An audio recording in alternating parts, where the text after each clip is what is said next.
Hello and welcome to the D and A of Home Interiors, the podcast which is all about empowering you to make confident interior and furnishing decisions for your home. I'm Audrey, founder of Audrey Whelan Interior Design. And I'm Deirdre, founder of youfurnish.com, such 100 plus furniture retailers on one website. The DNA of Home Interiors is proudly sponsored by checkatrade.com. If you need help with your next home improvement project, you can search from over 39,000 recommended, vetted and monitored trades on checkatrade.com. Audrey, today on the podcast, we're talking about one of the biggest trends from 2020 around interiors, and that is cottagecore. Now, cottagecore is a term that I had never heard of. So did it originate before 2020 or has it literally come into fruition in 2020? I think it's been around for a while. So apparently it originated sort of, via a hashtag on social media. And I think what's, happened is in 2020, it's really become a kind of a hot topic around interiors. So I think prior to that, it was more general. So it could be, if you have a look on Instagram, you see kind of references to anything from sort of, cottagecore outfits and clothing to computer games to, I think Minecraft style stuff probably.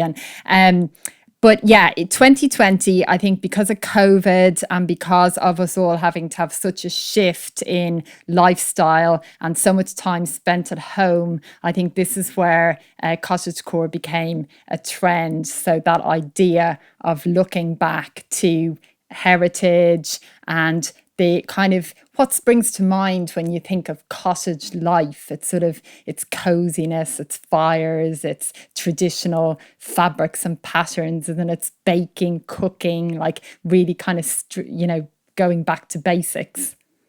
Yeah, because a lot of people were talking about the similarities between it and Scandi style. And there was this big debate around whether Scandi style, it has that simplicity about it, its nature, the natural woods coming through, but also Scandi style is quite minimalist. Obviously, you've got the layering with your textured rugs, but they all seem to be in very natural colours. Is where cottagecore is, it's nearly going back to your granny's house, isn't it? Yeah. You've got the floral curtains, you've got the mugs and the plates with the designs. There's always this blue and white design. Do you remember that? I feel like it was every place. There's probably a name for it. Yes, I'm putting you on the spot now. Yeah. I do remember it, and I'm trying to think what it's called. We'll have to put it in the notes for the episode. I can't I can't think off the top of my head. We did 2 runs of it in our house. I know like there was older ones that were like outside for feeding the animals, and then we had like new ones that we had inside, but that seemed to be all the rage. Yeah, and again, that's all that sort of pattern, the really traditional pattern, isn't it, on the ceramic ware. But, when you said about the Scandi style, I totally agree. It is very different to that kind of, when people talk about Scandi style, I think you do think of kind of, big sort of open spaces, light, and not kind of masses of pattern or colour. Or colour even. So very much more focused on that texture element and natural materials. So cottagecore, then I'm kind of envisaging almost like less natural light, the idea of sort of small windows in cottages, and then small curtains, and like you say, the kind of the lots of pattern, even maybe gingham patterns or florals, and that real sort of sense of things that are accumulated over time, so not sort of super curated, if you like, but the heritage feeling of things from that sense of like people didn't have much, so you kept what you had and you passed it on, and that's where you had your sort of traditional turned wood and your really heavy duty fabrics on your upholstery. And I'm imagining as well, the overalls, the aprons, the lace curtains in the kitchen and in the sitting room, all of those elements coming in as well. Yeah. And open fire is a big one. Open fire, the big Yeah. knitted woolly hats that you could nearly put over your teapot, as well as a tea cozy, a Yeah. floral tea cozy. It's all of those Yeah. elements actually of bringing you back. And I suppose that's where the crossover with Scandi sort of comes in, because it's bringing you back and it's quite emotive and around. It's meant to make you feel safe and all of that nostalgic nearly. And I Yeah. suppose that's where Cottagecore just does it at a different level. Yeah. Due to the use of, as you said, the patterns on the ceramics, the florals, and the use of colour. Yeah. And also, I mean, again, just thinking of the Scandi style, I mean, there's that link with the whole kind of concept and trend of like huggy, as they say. I think I'm saying it right. Yeah. But that's very much about, feeling cozy at home and sort of how your environment, makes you feel. And I think, that's probably where the strongest crossover then is with cottagecore, that's really become a thing because of people, creating like a safe kind of haven or sanctuary in their homes. And, at a time, I suppose, when there's so much unknowns and so much kind of fear and doubt, and you were naturally drawn as humans then to want to kind of feather our nest or create that sanctuary. And what I absolutely love about cottagecore is that, yes, it is an interiors trend, but it's so much more. It feels like a movement. So, you can see people reconnecting with the outdoors, going for walks. You can see people reading poetry. It's about getting back to baking, to flower arranging. It's nearly about all these crafts as well that we spent so long back in the past doing, when we had less technology to keep us entertained all the time. And I wonder, and I'm keen to get your opinion, Audrey, would cottagecore be as popular was it not for COVID? Oh, I don't think so at all. I don't think so, because I think cottagecore is like the opposite to sort of like how we were living, pre-COVID, as in, lives are, pretty much everybody I speak to would just constantly be talking about how life just seems to get busier and busier and just more running around, less time to relax, less time at home. And, there's been this complete shift. So I think the fact that, people are spending so much time at home has obviously then, driven a lot more kind of thought and a lot more like importance for people to focus on their environment. So I can really see parallels, with that. And for people to need to keep themselves busy with, maybe before at home, you could get in from work in the evening and watch TV. Maybe that's the main thing you did at home. But, if you're at home a lot, and for people who maybe haven't been working as much over the period, and, it's like you have to have things to kind of occupy your mind, don't you? And so you mentioned baking, poetry, also I'd say, there's a huge link between the cottagecore trend and craft. So, we were definitely seeing even pre-COVID an increase in sort of people like crafting items for their home. So from an interiors trends perspective, that's something I think which has an overlap with the cottagecore, but it was happening anyway. But I think then cottagecore is not just about, crafts kind of to do with interior design and making your own lampshades and things. It's also crafts, be that, jewelry making or whatever else, nothing to do with interiors, but things that you do in your home, just like baking, things you enjoy. And actually being able to kind of give yourself permission to do things just because you enjoy doing them, and finding that kind of, joy in that again. And I think when you do spend time, remote, if you have done that at all, often that's what ends up happening. You do have to find kind of other ways to occupy yourself. Quick shout out for our sponsor, checkatrade.com. Search recommended tradespeople online with checkatrade.com. Yes. And Audrey, I'm going to do a test on you now. So have you done any craft work this year that you wouldn't otherwise have done? Ooh, gosh. Probably not me personally, but I would put that down to the fact that I've had 2 kids off school for way too long. But I guess in terms of keeping them busy, definitely like papier-mâché has been a big feature. Oh, So I remember that. so the that first weekend in March, when we all got alarmed that everything was going to close, the thing I did when everybody else was buying toilet rolls and so on, I was down in the local art shop buying up big cartons of PVA glue. So my eldest daughter even said at one point, like in the summertime, she said, "Oh, Mum, the best thing we did before lockdown was buying all this PVA." So like papier-mâché is just such a great thing to be able to, make loads of stuff out of. But that's probably the main thing I can offer on that subject, really. How about you? So not too much, but obviously everything with starting a company, furnish.com, keeps me pretty busy. But I have been reading quite a bit when I was researching this episode a little bit, and it was talking about gardening of any type. So I think there's a lot of people that have been doing gardening. Flower pressing, which again is something I've seen a lot more of, and dried out flowers.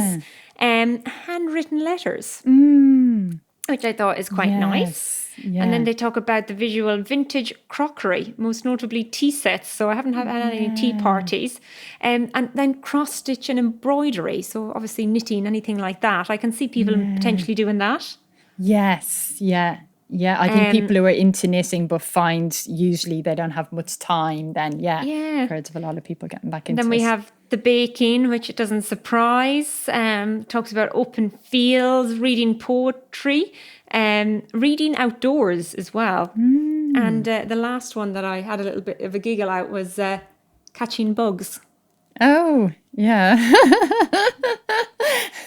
Actually, that does make me think. At the beginning of lockdown, somebody actually sent me an app from the WWF, with like you can scan a bug or a leaf and find out what it is. And I have to say, actually, that's been a source of amusement for the kids. I don't think I would have been as quick to pursue it alone, but it has been interesting. Yes. And every time that I read about Cottagecore, it talks about social media. Yeah. Because it feels like it really got the movement and momentum behind it on the back of Tumblr, Instagram, TikTok, have really been driving forces in the popularity of it. Is this the first time you've seen something like this in relation to an interior design trend really maybe coming from social rather than, our standard inspirational sources, such as, the magazines and interiors, shows, podcasts, the catwalks, etc. Yeah, I mean, it's probably the biggest example of that I have seen or that I have noticed. And I suppose, what's interesting about it is that, it's probably coming up from that, like, younger generation as well, sort of, and then it has spiraled on from there, and then it kind of entered people's lives, at various stages. But I think that's why, as I said earlier, when you look at that hashtag on social, you see that the earlier examples, aren't as much to do with interiors. It's just like a huge range of, where that trend was being, talked about and photographed. So have you seen any people, I suppose, decide any of the courses, the online courses that you've been running, have you seen them trying to incorporate cottagecore themes into their designs? So I wouldn't say that I've seen people kind of mention it as something that they're trying to replicate, like sort of as black and white as kind of you said it. But I can certainly see that, people are being drawn towards furniture styles that are more traditional and, upholstery patterns that are more traditional. And sometimes, it's really interesting to just kind of see this happen where you think it's quite kind of subconscious often for people that they're drawn to things. They don't even necessarily realize that their taste is changing a bit. And it's not because they're saying, oh, this is in trend and I want to do it because it's on trend. It's kind of the opposite to that, where they are following what appeals to them. But yeah, I can definitely see an increase in that. So, I mean, somebody recently was talking about bobbin furniture, which is like a really, you know, I love it too, I have to say, you know, a really kind of quirky take on like that traditional turned wood, but, you know, can kind of work in a contemporary environment as well, especially when, you know, it's generally, well, there's lots of paint finishes as well, so you can do something quite kind of funky with the paint colour. So yeah, I think there's lots of great examples of how you can even bring in kind of elements of that kind of cottagey style, and even if you don't want to go kind of the whole hog with it, you know, and that's all part of, I guess, you know, creating like an eclectic interior where you can mix a few of those styles together. I mean, the interesting thing from my perspective as well is that, you know, as you know, Deirdre, I've actually got a thatched cottage in the west of Ireland, which we refurbished a few years ago. And that's, you know, it's definitely given me a bit of a giggle, kind of, you know, seeing all this going on now, because when I was working on that thatched cottage, you know, I'd never heard of cottagecore as kind of a trend or anything. But, you know, the balance that I was trying to achieve in that property was the fact that, you know, the architecture of it, you know, was like so old and so traditional. And, you know, we wanted to really conserve that, you know, feel. But then in the interior, I really wanted to be able to bring in some things that, you know, weren't sort of typically cottagecore, if you like, you know, to counterbalance the, you know, the older and more traditional aspects of the structure of the building. So, you know, the way I see it is then somebody who lives in a modern property can actually have the opposite kind of way of approaching it, where you're bringing in some of the interior elements in the kind of cottagecore style to sit well with the more contemporary kind of structure around you. So I think one of the nicest images that I've seen around cottagecore has been picnic blankets out on front of the houses with big nice flowers, dried flowers. You know, they're really big. Is it hydrangeas? They've got the massive heads on them. They're beautiful. And lovely sort of ceramic ware out on the lawn. And I think that's the one bit that I would really love to recreate, to bring cottagecore to myself. Now, the baking, and I do love the outdoors, but given time constraints, I might have to push them out a bit, but I would love to get back into them as well. So I hope everybody is finding their own way to enjoy all of the benefits of cottagecore, and no doubt it will be remembered for the year that was 2020. If you enjoyed our podcast, we would be delighted if you could rate, review, and subscribe on your favourite podcast provider. This will help others who are seeking home and furnishing advice and inspiration discover the DNA of home interiors. You can find us on Instagram, Facebook, YouTube, and Twitter at the DNA of Home Interiors. If you are looking for inspiration and help in designing your home interiors, take a look at Audrey Whelan's masterclasses on audreywhelan.com/events. And don't forget to check out youfurnish.com, a search and comparison website which helps connect people with amazing furniture from over 100 retailers. We designed it to solve the problem we and thousands like us faced furnishing our homes. And now we are really excited that everyone can search, discover, compare and shop for their home all in one place. Thank you to our sponsor checkatrade.com for their support in bringing this episode to you. And most importantly, thank you all for listening today. We hope you can join us next time.